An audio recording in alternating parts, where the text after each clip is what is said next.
Азыр эмнелер жазганыбызды бир аз карап коелу. Бирдиктер конвертерыбыздын булак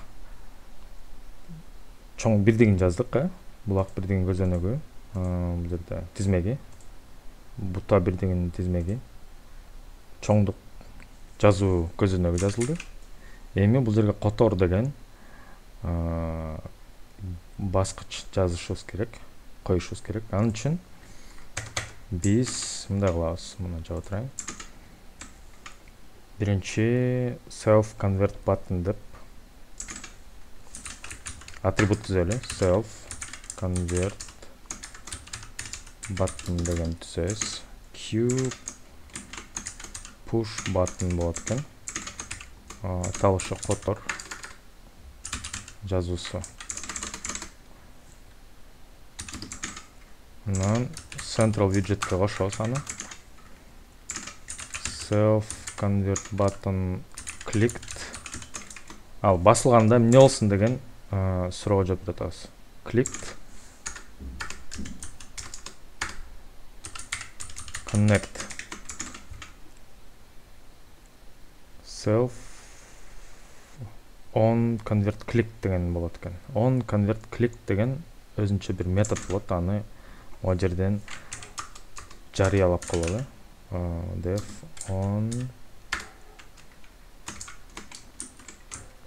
мындай ылдыраак түшөлү. Def on convert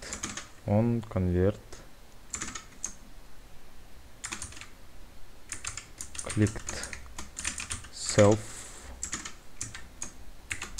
Мунун ичине эч нерсе жазбай турабыз. Аны айтабыз self on convert clicked чакырылсын дейбиз. Ушу callback деп аталат да. Callback берип койдук. Биз мо кнопка басылганда self convert clicked келиңиз мерге жазып коебуз. Print салам десин, кнопка басылганда. Эми аны торго түшүрүш керек, сеткага. On convert clicked жазылды. Эми grid layout add widget. Grid layout add widget. Модерден мурункуга өтөлү. Мына көрдүңүзбү, бул жер 1 2. Ошо 2 мамычанын ордун ээлеп атат. Бирок бир саптын ордун ээлеп атат. Аны кандайча жазабыз? Self convert button дедик, 3 0 1 2 дедик. Ал нескен дегенде мындай дейбиз.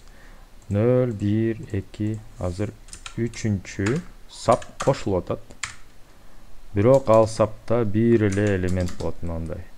Бир саптын ордун ээлеген бир элемент болот. Анан аны биз көрсөтүш үчүн self convert button дедик. Анан 3-чү сап дедик. 0-чүдөн баштал дедик.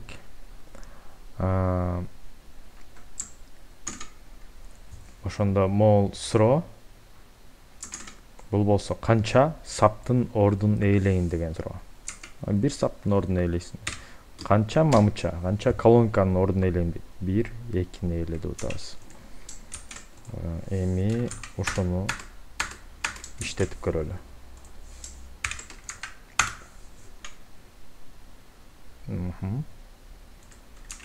Эми котор деген басабыз. Бассак салам деп койду. Мына бул иштеп атат. Могу басылган сайын ошо салам деген чыга берет.